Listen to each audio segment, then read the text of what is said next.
عجب عن الليالي تركن ودهن، وانا كم دوب بارسير ودهن.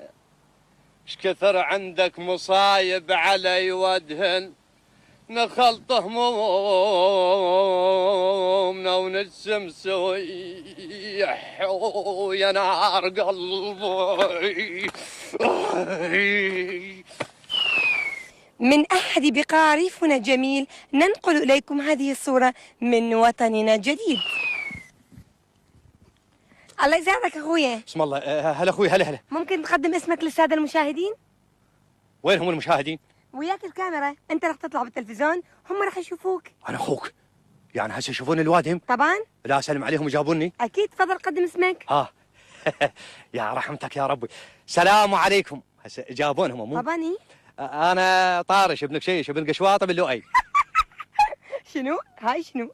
شلون دبرتها؟ مال لؤي. ها طبعا كذبتيني رأسا. يا هذي كضني كذبني. هسه بيني وبينك اسوي سد على المشاهدين. الا قلش ببيتي ابوها اسمه قصي. صحيح. وروح لؤي. هاي بعدين احكي لنا هاي المسائل. ممكن تسولف لنا عن حياتكم وشلون عايشين بالريف الجميل هذا، واذا ناقصكم شيء تفضل تكلم. حياتنا احنا طبعا ربيع خير من الله. الحكومه الجديده ما قصرت ويانا، رحمه حريه وامان وكل شيء متوفر، وهاي يسموها هاي تعارك عليها الوادم ديمقراطيه. رحمه وهنيالك يا فاعل الخير، سلمونا على الحكومه. وبعد ايش عندكم احتياجات؟ جيتك هاي الراد لها ذبيحه، ولو هنا ذبايح ماكو. لا تقول لي الحكومه كلها يهربونها.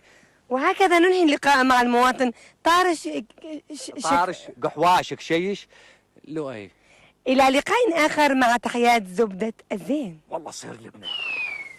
أقول لك أخويا زبدة، أرد أقول الشيء ما قلته قدام الوادم. ايش عندك طارش؟ قول. شارع مبلط من هذا الزفت ما عندنا، مدرسة ما عندنا، مستوصف نضرب بيه أبر ما عندنا، كل شيء ما عندنا، والحرامية داير مدايرنا، ويا حتى حاكم تفق علينا ببندقيته. أسأل أقول لك إحنا تارستنا العصابات. لا عاد ليش ما ذكرت حاجاتكم باللقاء؟ تردين احكي هذا الحكي شغرت رقبتي مسودن. انا خو ما مسودن.